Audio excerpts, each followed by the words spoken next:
I shouldn't have noticed her the way I did. Not in a room that quiet. Not when she walked in like she hadn't decided whether to stay or leave, only that she needed a moment to breathe. But that's how it started. Just one moment. Her. And the space between us that suddenly felt too small. She paused at the doorway, brushing loose strands of hair behind her ear, the movement slow enough that I felt it in my chest before I understood it. She carried the kind of confidence that doesn't need to announce itself, the kind that comes from surviving things no one talks about. But there was something else too, something softer, hiding inside the careful way her eyes swept the room before landing on me. She didn't smile. Not fully. Just a slight curve, like she wasn't sure she was allowed to. I didn't move. I couldn't. My hand stayed frozen on the edge of the table, pretending not to tremble when she walked closer. "You're early," she said, her voice low, warm in the quiet. "So are you." I meant it as a simple answer, but it came out too fast, too honest. Her brow lifted, not judging, just gently amused. She set her bag down, fingers brushing the strap like it carried more weight than it should. When she sat beside me, the chair barely creaked, but it felt like the whole room shifted. She smelled faintly of something clean, jasmine maybe, and the warmth of it eased into me before I could prepare for it. We didn't talk at first. It wasn't awkward. It was just full. Like we were trying not to step on something fragile between us. Her hand rested a few inches from mine on the table. Too close. Not close enough. Every now and then her fingers moved, a small tap, a slight curl, the kind of tiny nervous habit I wouldn't have noticed if I wasn't already paying too much attention. "You're quiet today," she murmured without turning her head. "You're not," I said before thinking. Her breath caught, barely, a soft intake, and she looked at me fully for the first time. Eyes steady, dark with a softness that felt dangerous in all the right ways. She didn't look away. Neither did I. For a second, nothing existed except that look, the one she wasn't supposed to give me, and the one I wasn't supposed to hold on to. "I didn't think you'd notice," she said. "I notice everything about you." I hadn't meant to say that out loud. Her fingers stilled. Her throat tightened as she swallowed. She turned her face slightly, not to hide, just to gather herself. When she exhaled, it was slow. "You shouldn't say things like that," she whispered. "I know." But neither of us moved. The light from the window caught the faint line where her hair fell over her cheek. I wanted to tuck it back. I wanted to touch her in the smallest, safest way possible, the kind that wouldn't cross a line but would still say, "I'm here. I'm not pretending I don't feel this." Maybe she sensed it. Maybe she felt the same pull. Because she shifted closer, just enough that her shoulder brushed mine. Soft. Barely there. But the warmth of it spread through me like a confession. "I don't know why it feels different around you," she murmured. Her hand inched closer. Half an inch. Then another. Her finger brushed mine, the faintest touch accidental on purpose, and she didn't pull away. Before either of us could say another word, the door behind us clicked. And someone stepped inside. The door opening should have broken whatever was happening between us. It didn't. If anything, it made the moment sharper, like we'd been caught doing something we hadn't even done yet. She straightened first, slow and composed, but her eyes stayed on mine half a second longer than they should have. That half second sat in my chest like a match waiting to be struck. When the person who entered finally left, the room returned to its quiet. But something between us had changed. She shifted her chair back a little, as if distance could smooth the memory of her shoulder against mine. It didn't. For either of us. "You okay?" I asked, trying to sound casual. "I'm fine," she said too quickly, the kind of fine people say when they're anything but. Her hands were folded now, too carefully. She only did that when she was trying to hide something. I'd learned that much. My mind drifted to the things I didn't say. Like how she once told me she'd spent her 40th birthday alone in her apartment, pretending the silence didn't bother her. or how she never spoke about her last relationship unless something in the conversation forced her to. Her voice always went quiet when it did, like she was remembering something she couldn't erase. She didn't know I remembered all of it. "You look miles away," I said. "Maybe I am." Her tone softened, and she looked down, brushing her thumb over her palm, a small, restless circle. "It's hard not to think about things." "Things like what?" She hesitated. "Things I shouldn't." Her eyes lifted then, and the way she looked at me, steady, conflicted, warm in a way that wasn't safe, felt like a door cracking open and closing at the same time. I should have looked away. I didn't. Instead, I leaned slightly closer, pretending I was just adjusting in my seat. She didn't move back. Not right away. Her breath brushed my cheek, warm, steady, before she caught herself and turned her head. "People would talk," she said, barely audible. "About what?" "You know what." Her voice trembled just enough to betray her. "You're younger. And I'm not."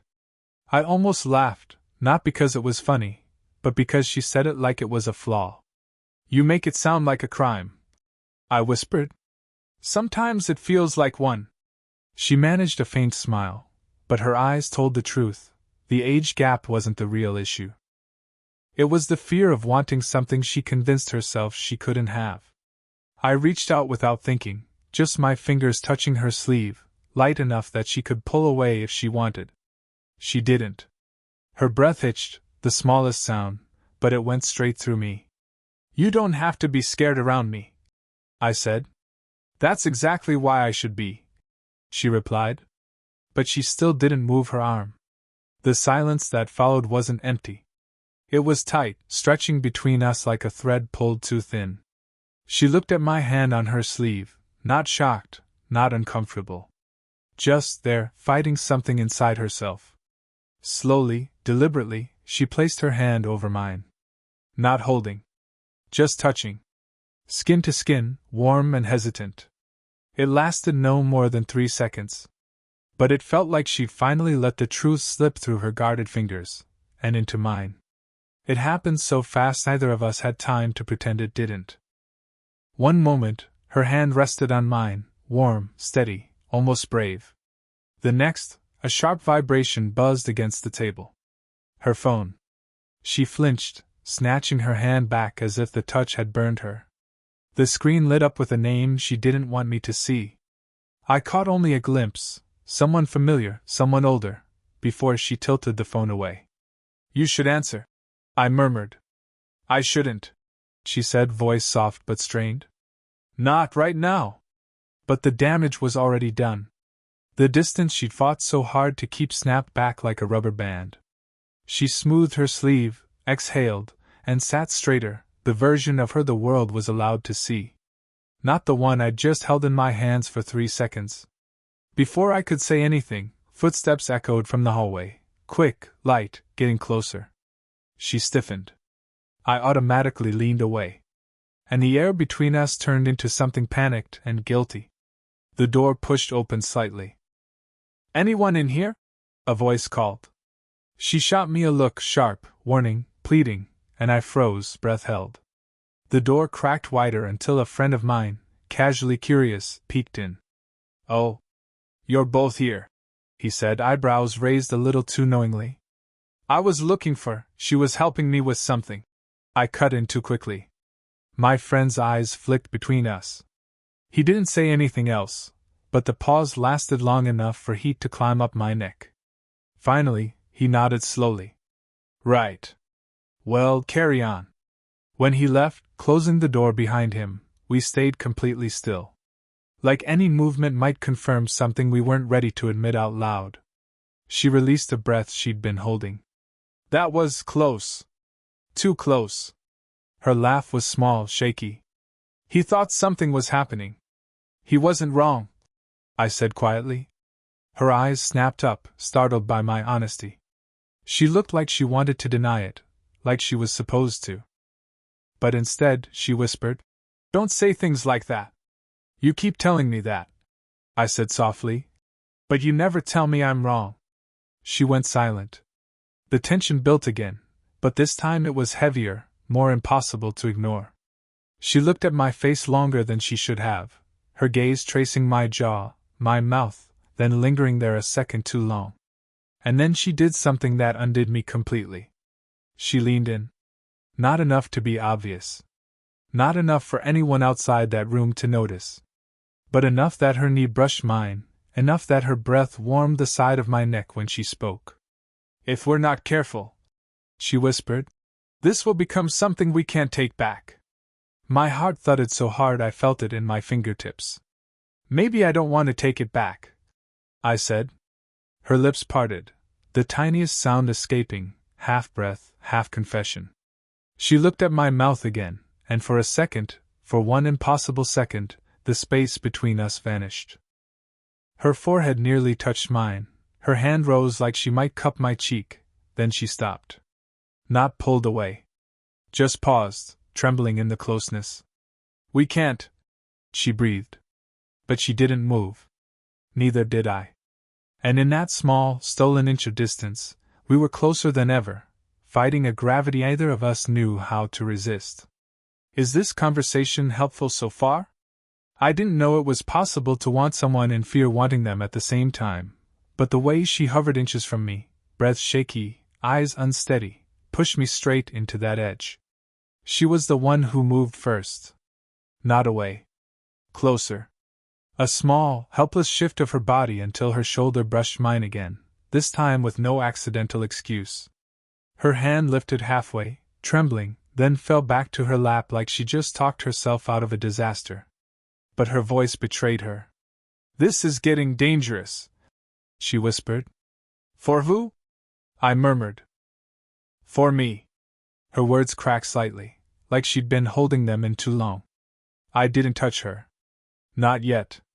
I just watched the way she kept her gaze locked on the table, like the wood grain could save her from herself. "You think I'm not struggling too?" I asked. "You're young," she said, almost defensive. "You don't understand how complicated it gets when you've lived long enough to ruin things without trying."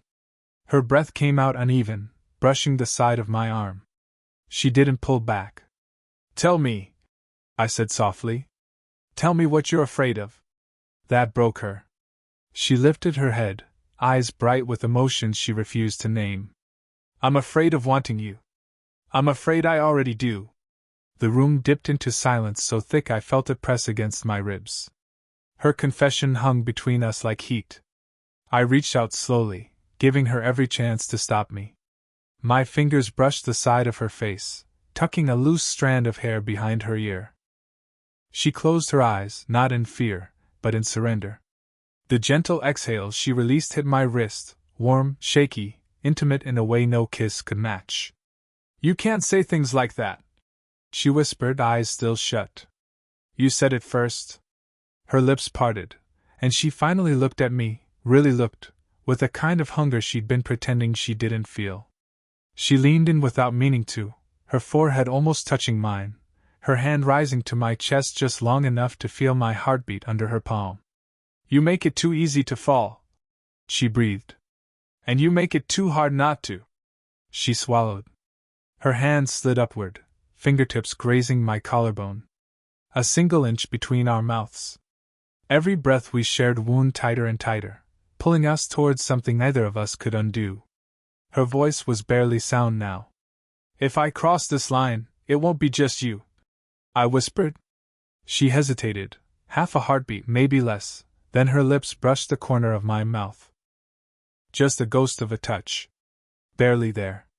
But it sent a shock straight through me. Her breath hitched. Mine stopped completely. The air thickened with the kind of tension you don't recover from. Her hand curled into my shirt, pulling me closer without realizing she was doing it. Our mouths hovered so close the space felt imaginary. "Tell me to stop," she whispered. I didn't. Before our lips finally met, before that line disappeared entirely, the doorknob twisted. A shadow slipped under the door. And we froze, suspended on the exact edge of a moment that could change everything. The door didn't open. Not yet. Just the handle shifting, someone testing it, someone close enough to hear anything. We sprang apart like we'd been caught doing something far more dangerous than almost kissing. She stumbled back a step, hand flying to her hair, smoothing it with shaking fingers. I could still feel her warmth on my skin, the ghost of her lips on the corner of mine. A breath later, the handle stilled. Whoever it was, walked away. But the damage had already been done. She pressed her back against the wall, chest rising too fast, eyes refusing to meet mine. We can't. Her voice cracked. She swallowed. We can't let that happen again. I took a step toward her. She flinched, not from me, but from herself. That almost happened, she whispered. Because I wasn't careful. Or because you wanted it, I said. She closed her eyes, jaw tightening. Don't do that. Don't make this something sweet. I should have backed off. Instead, I moved closer, slow enough she had time to stop me. She didn't. Her breath hitched when I reached her, when my hand hovered near her shoulder but didn't touch. The space between us vibrated with everything we'd been pretending we didn't feel. Then she said the sentence that cracked the whole story open. I heard what your friend said last week. My heart stopped. What? That I should be careful around you. Her eyes lifted to mine, haunted. Because you've felt this way before. Heat rushed up my throat. That's not what he meant. He said you get attached, she whispered. I stepped back, instinct, shame, something old tightening inside me. I hadn't wanted her to know that. Not yet. Maybe not ever. She watched me retreat, something breaking in her expression. So it's true. I didn't lie, I said. I just didn't think it mattered. It matters to me. Her voice softened, but somehow it hurt more. Because I know what it's like to be someone's phase. Those words sliced through me. I reached for her without thinking, fingers brushing her wrist. She trembled, not pulling away, not leaning in, caught in the middle like she always was with me. You're not a phase, I said, voice low, close to her ear. You're the first thing that's felt real in a long time. She exhaled hard, like the truth knocked the breath out of her. You don't know me well enough to say that. I know you enough to want more. That was the wrong right thing to say. Her body softened for a second, then stiffened. Someone will get hurt, she murmured. Maybe both of us. Maybe, I said. But you're still here. Her eyes flicked down to my mouth again, a habit she never admitted but never hid well, either. She stepped closer this time, not by mistake but by choice, the side of her hip brushing mine as she passed. Tonight, she whispered, I need space. But her fingers grazed my hand as she moved past me, a soft, lingering trail that betrayed her completely. At the doorway she paused, breath unsteady, voice barely a thread. Tomorrow, we won't be able to pretend anymore. And she walked out, leaving the air charged behind her, leaving me knowing that whatever came next would change everything. She didn't show up the next morning. Not in the hallway. Not in the usual room. Not even passing by with a polite nod pretending nothing had ever happened. I told myself I didn't care. Then I caught myself checking the door every few minutes. By noon, the air felt too tight to breathe. I found myself walking toward the side corridor she used when she wanted to avoid people. Halfway down, I saw her, leaning against the wall, arms crossed, staring at the floor like she'd been standing there far too long. She looked up when she heard my footsteps. Not surprised. Not relieved. Just resolved. You came looking for me, she said. You didn't come looking for me. A faint, helpless smile ghosted across her lips. I was supposed to stay away. But you didn't. She pushed off the wall, taking one slow step toward me. You make distance impossible. I didn't answer. I didn't have to. The space between us began to close like it had a mind of its own. When we were close enough that I could feel the warmth of her body, she stopped. Her breath brushed my chin as she looked up at me, conflicted, trembling, wanting, terrified of wanting. I spent the whole night thinking, she whispered. About what? About whether this, whatever this is worth ruining the safe parts of my life. I swallowed. And? And I realized something. She stepped closer, another inch, another surrender. You aren't the risk. I am. Her hand lifted, hesitated, then rested lightly against my chest. The touch was barely there, but I felt it everywhere. I'm the one who's hiding. I'm the one who's scared of being seen for who I am now, she murmured, her voice shaking. You're not confused. I am. I placed my hand over hers, slowly, giving her room to pull away. She didn't. You said you needed space, I said. I did. Her eyes flicked up to mine, dark and certain in a way that made my pulse stutter. And now I know what I want. The hallway felt too small, too quiet, too still, like the world had stepped aside to let the moment happen. Her forehead touched mine, soft and intentional. Not an accident this time. Not a pull of gravity. A choice. You can walk away, she whispered, breath trembling against my lips. It would be easier. Cleaner. Would it? I whispered back. She exhaled, a broken, vulnerable sound that said no, it wouldn't. Her fingers curled into my shirt. Not pulling me closer. Just holding on. I'm done pretending, she breathed. My throat tightened. So am I. Her eyes softened, opened fully, letting me see every fear, every hope, every piece of her she'd kept guarded. And for the first time, there was no hesitation in her expression, only truth. We didn't kiss. Not yet. But our lips hovered so close we shared breath, shared the moment, shared the choice either of us could unmake now. When she spoke again, her voice was steady. We understand each other now, she said. Don't we? I nodded, just one slow, certain movement. Yeah, I whispered. We do.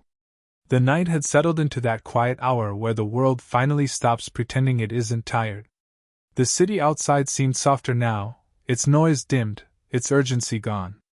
Inside the small living room, the two of them remained exactly where they had landed after everything, close enough to feel the warmth of the other, close enough that neither tried to hide what they felt anymore. It was strange, they both realized, how something as simple as silence could feel like an answer. Not avoidance. Not hesitation. Just truth. He sat with his hands loosely clasped together, his breathing steady, though every inhale still carried the faint tremor of adrenaline and emotion. Across from him, she released a long exhale, her shoulders finally losing the tension they had held for weeks. Months, maybe? The age gap, something they had tiptoed around, joked about, pretended didn't matter, felt like it had shrunk somehow. Not vanished, not denied, but understood. It wasn't a threat. It wasn't a problem to solve. It was simply part of the story that led them here. You know, she said quietly, eyes lifting to meet his. I kept thinking I should walk away. That it would be easier. He nodded, a small, honest movement. I thought the same. But easier, she continued, isn't the same as right. That pulled a breath from him, half laugh, half relief. Her voice wasn't trembling anymore. His wasn't tight anymore. They were finally speaking without shields. For a long moment, neither of them moved. Then she reached out slowly, giving him time to pull back if he needed to. He didn't.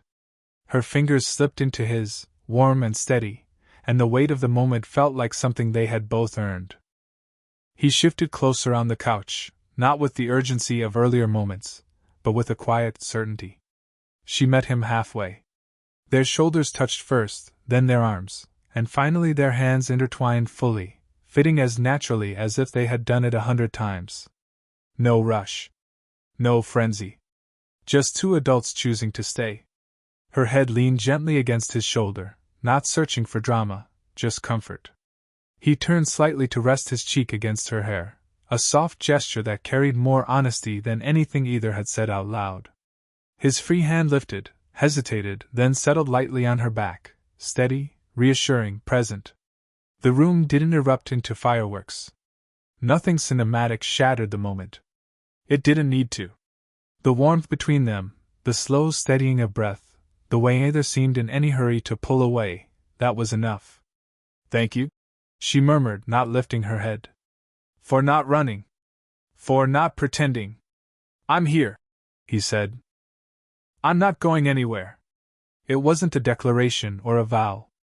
Just truth spoken quietly. When she finally lifted her face toward him, he pressed a gentle kiss to her forehead, soft, lingering, full of the kind of affection that left no room for doubt. She smiled, eyes half closed, and moved even closer until their sides were fully touching. Together, finally, undeniably, they stayed like that, letting the moment settle over them like a warm blanket neither wanted to disturb. And in that closeness, everything felt resolved, the fears, the doubts, the hesitation. What remained was simple, steady, and real. A beginning disguised as an ending.